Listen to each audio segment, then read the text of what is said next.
Hi, Amelie. Thank you so much for joining me today. Hi, Sarah. Thank you for inviting me. Of course, it's a pleasure. So we're here today to do a brief interview about your recent publication, your recent book, Western Privilege, Work, Intimacy, and Postcolonial Hierarchies in Dubai. And I'll start off straight with the first question.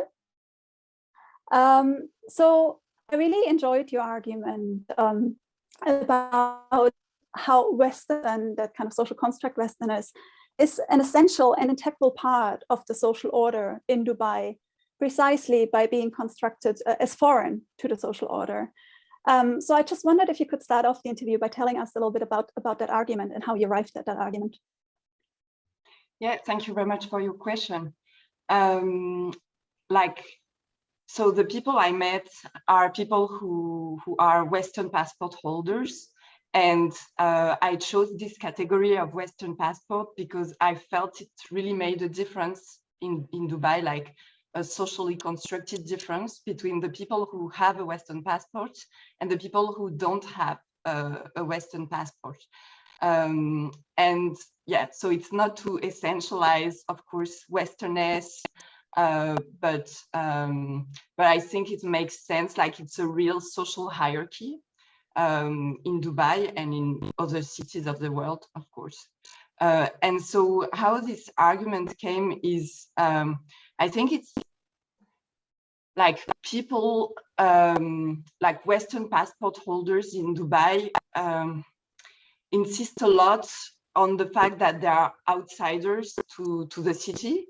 And so they judge a lot Dubai's social order, and they exceptionalize Dubai a lot. Like, in fact, sometimes I don't know how it is in other social contexts, but for instance, in France, a lot of people have a negative vision of Dubai in, you know, at least in cultural bourgeoisie and so on.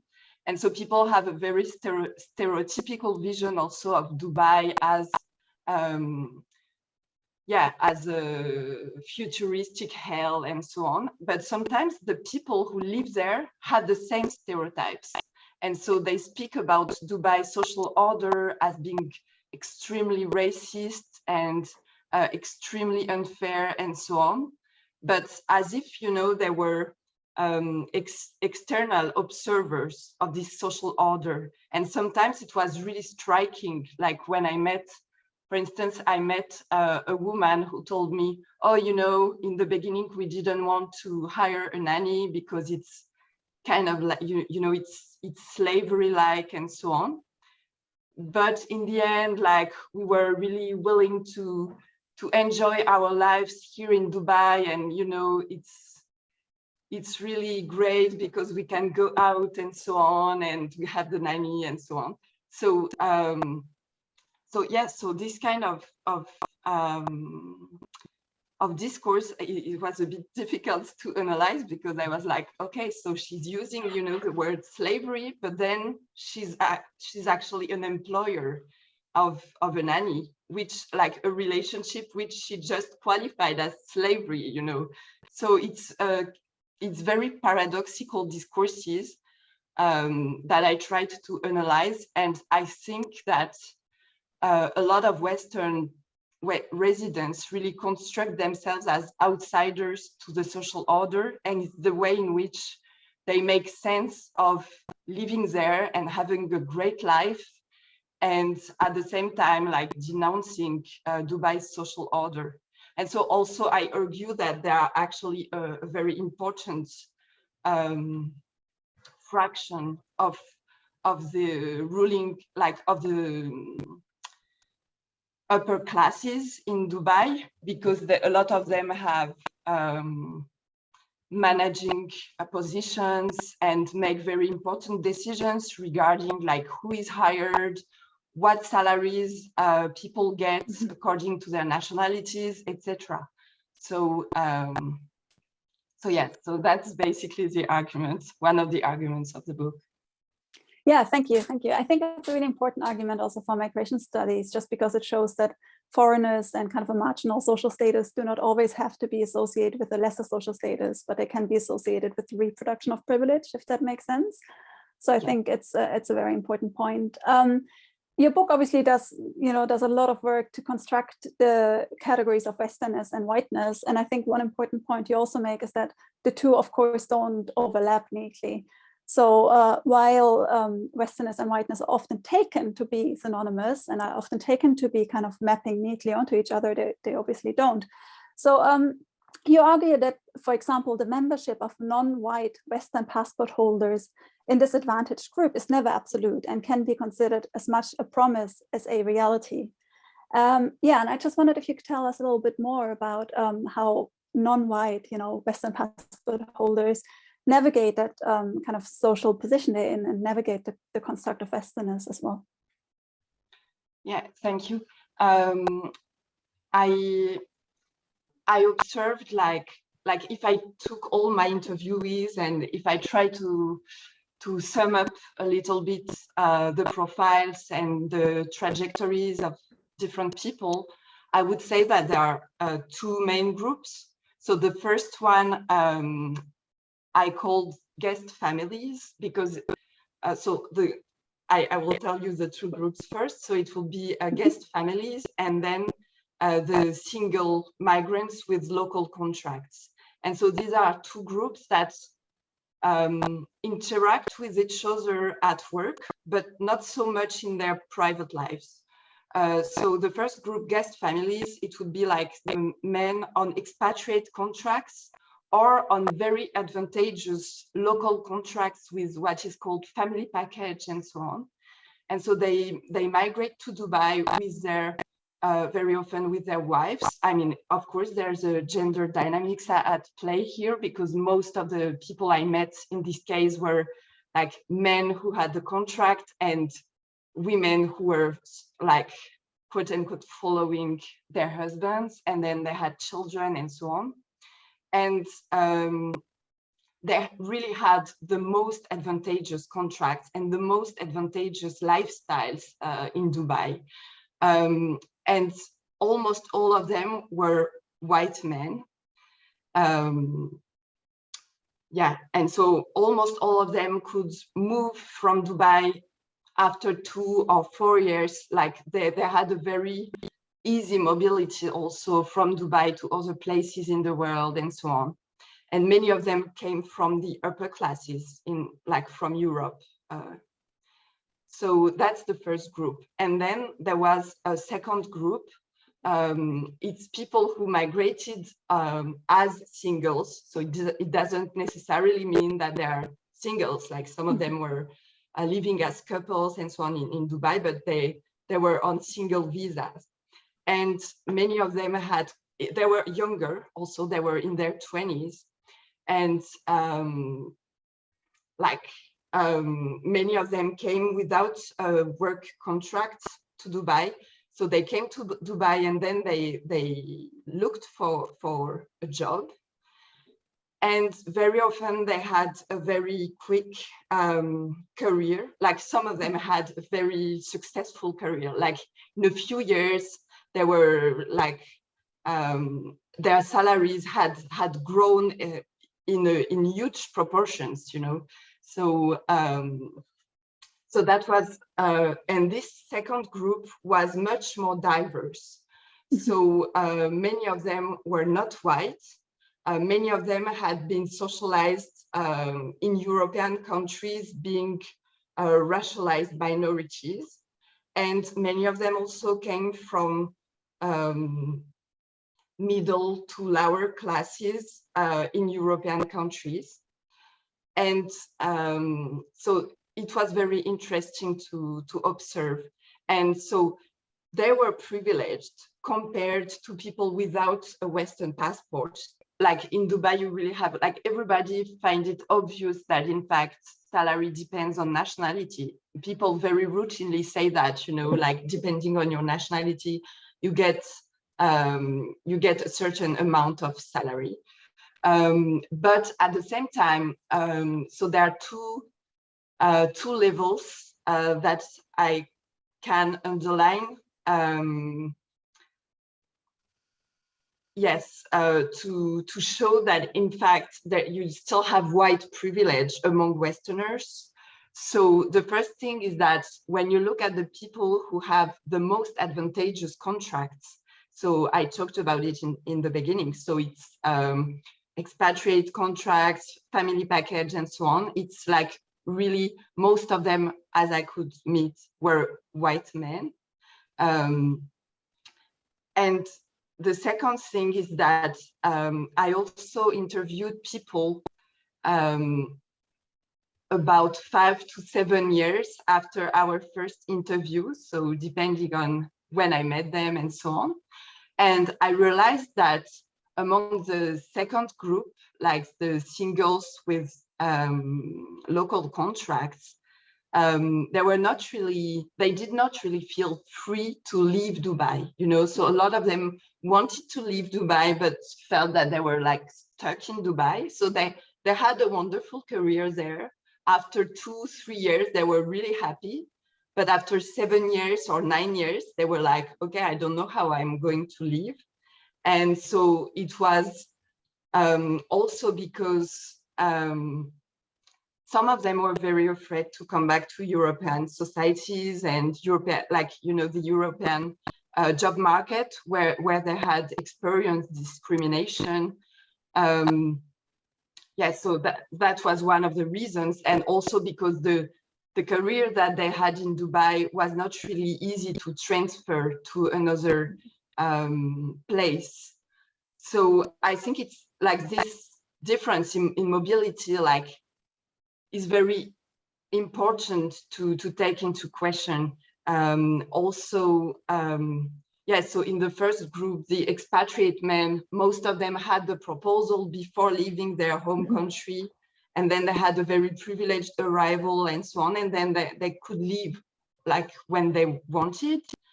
But the second group, it was much more difficult for them to like, some of them came to Dubai in the first place because they felt discriminated against in their home societies.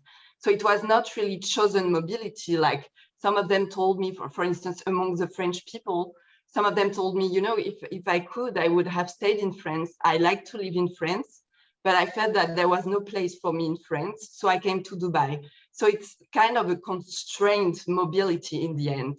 So it's a much more complex experience of privilege, I would say. Yeah, really, really interesting. Thanks so much. I think it's really important to kind of discuss the nuances within the category privileged, and I think you do that really well. What you just said actually leads me to my next question, and I find it really fascinating that you mentioned that people take for granted the kind of link between salary, you know, and nationality. And of course, as you outline in the book as well, discussed in the book at length, really, is that there's a clear colonial and imperial genealogy to these kind of practices today that people aren't necessarily aware of.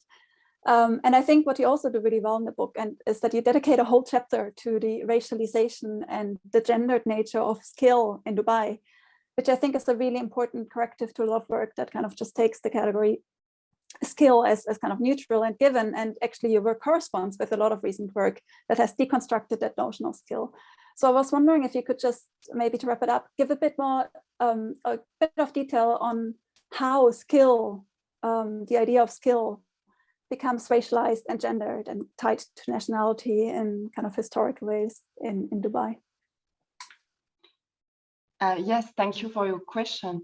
So first of all, I think that there's a really long history of the construction of skills worldwide, you know, like who is considered as skilled, who is not considered as skilled, what do we consider as education, etc. And so I think it influences Dubai's job market, of course, as other job markets. So the thing is, as I told you, in Dubai, a lot of people consider as obvious that the salary depends on nationalities. And when you ask people, like, do you find that it's fair, etc., like, some of them try to justify it by, like, with, you know, using several different arguments. And one of them is that some people are more skilled and some diplomas are more are really like wanted on job markets and so on. So you have all these neoliberal arguments of also supply and demand, like, you know, like Western people are more demanded on the global job market, so it's normal that they get higher salaries, you know, these kind of arguments. So for me, I would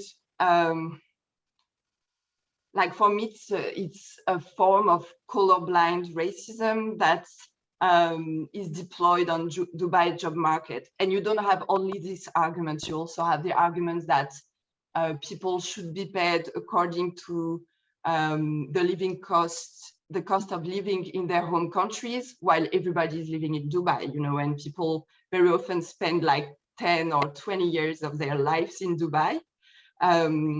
So you have like several arguments, but a lot of them, I think, yeah, can be analyzed as forms of colorblind racism and, you know, reference to a supposedly neutral